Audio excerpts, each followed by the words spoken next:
जब ईडी ने उनको जेल में डाला था, उनका परिवार दुखी था, तो यही आदिवासी समाज जो है बार बार सड़क पे उतरा।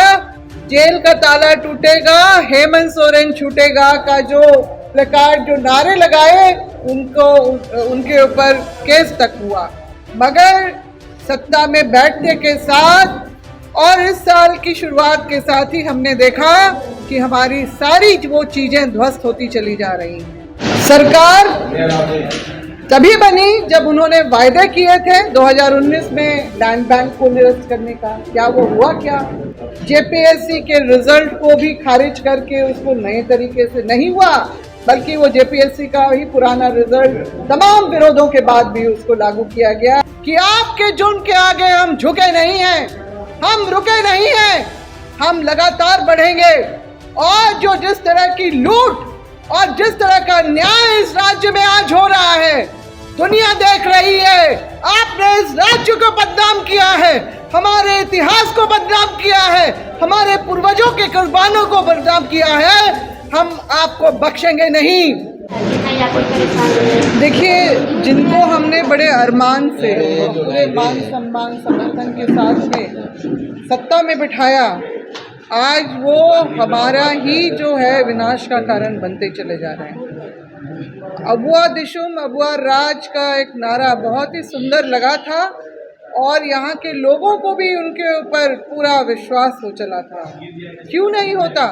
जिनके बुरे समय में जब ईडी ने उनको जेल में डाला था, उनका परिवार दुखी था, तो यही आदिवासी समाज जो है बार बार सड़क पे उतरा। और सरूल में जब आचार संहिता लगा था तो हमारे युवाओं ने जो जेल का ताला टूटेगा, हेमंत सोरेन छूटेगा का जो प्लेकार्ड, जो नारे लगाए, उनके ऊपर केस तक हुआ। मगर फिर भी लोगों ने जो है लोकतंत्र का जो पर्व है जबरदस्त तरीके से मना के अपने सपनों को आकार देने की कोशिश की।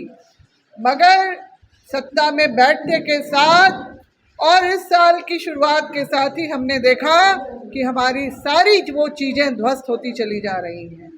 जनवरी के महीने में हमने देखा कि रैंप सरनाथ स्थल जो सिरमटोली में है, उसके सामने में उतार दिया गया है।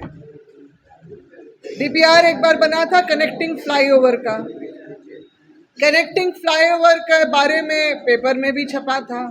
और एक सामान्य ज्ञान के अंतर्गत जो है लोगों को यही समझ में आता है कि जो एक जगह से दूसरी जगह को कनेक्ट करे, और जो शहर जिसका डेमोग्राफी आज हम देख रहे हैं और जो ट्रैफिक इतना बढ़ा हुआ है राजधानी का, तो जो ये योजना का सबने स्वागत किया।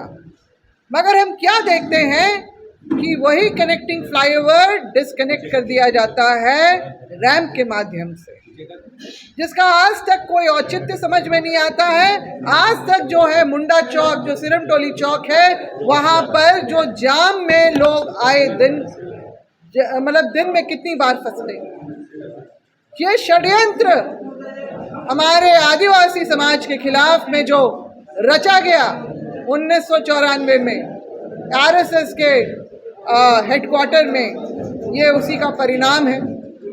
और जो ये सिरमटोली, जिसको बाबा कार्तिक उराव ने 1960 के दशक के आखिर में गैर आदिवासियों के अतिक्रमण से मुक्त करा के उसको उसके मूल रूप में स्थापित करने का काम किया, और आदिवासियों में एक चेतना जगाने के लिए कि तुम इस भूमि के, तुम मालिक हो, इस देश के मालिक हो, उपस्थिति दर्ज करवाओ, मेन रोड पे निकलो। जुलूस तो निकला, अब लाखों की जो शोभा यात्रा निकलती है, हमारे उसी सरूल शोभा यात्रा को 2022 में 5वां स्थान मिलता है।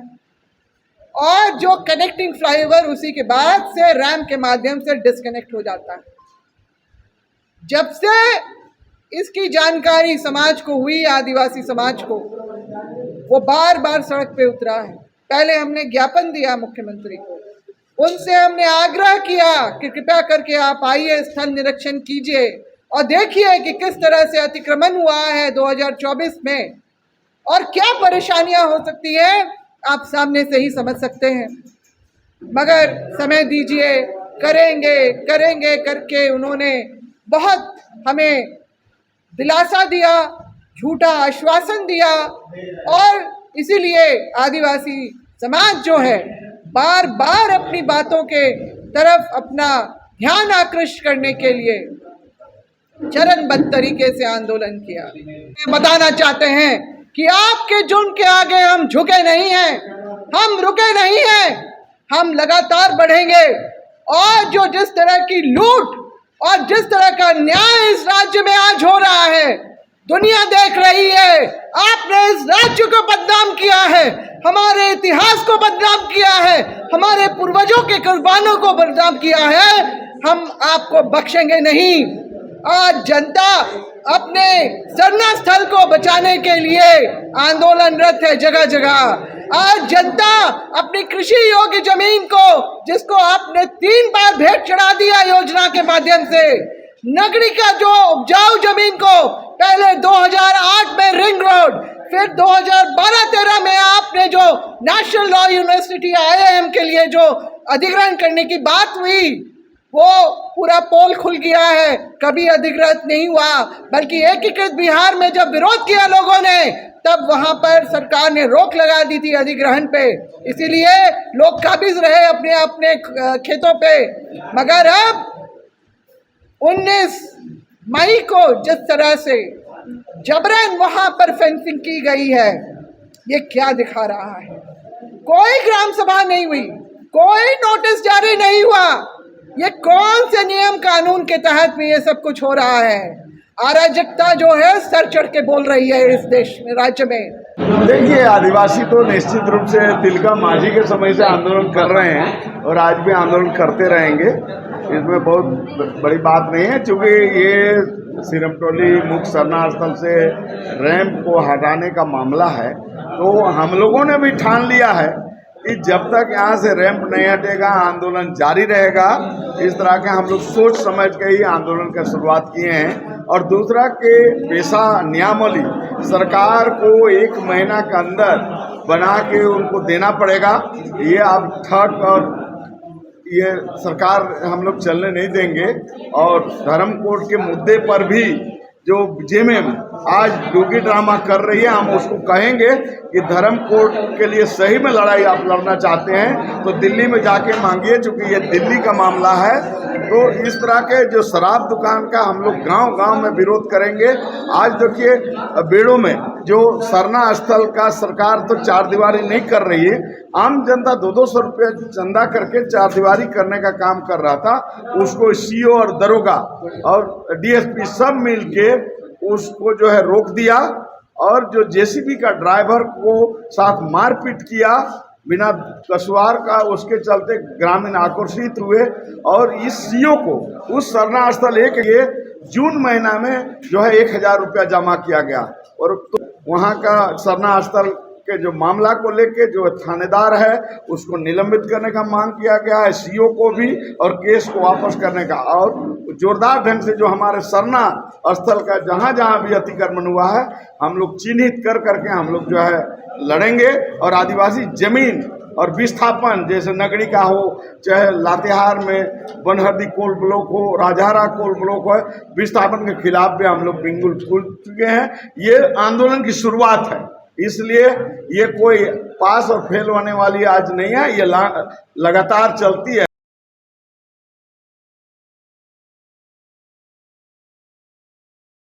N4 News Bharat।